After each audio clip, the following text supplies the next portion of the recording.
But that looks like it's pushing it, don't you guys think? This shit barely fits. Fuck.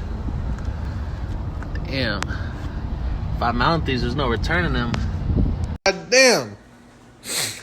I don't know. Looks like we might have to get the grinder, boys. That is some fitment. Oh, shit. Wait a minute. Fuck.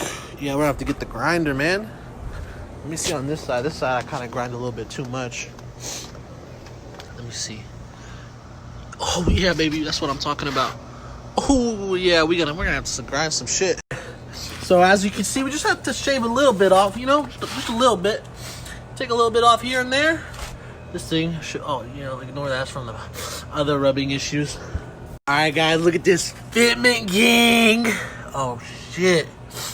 Oh, shit, we have to shave a little bit on the inside. We'll shave a little bit more if necessary, but that's what it looks like so far. All I want to know, name one M3. One M3 that's got the 28-inch fucking slick. Ooh, shit, I need to shave some more. Holy fuck, that thing is touching. So this side is fine. This side is fine. I need to get the fucking shave more on this side. That's fucking almost touching.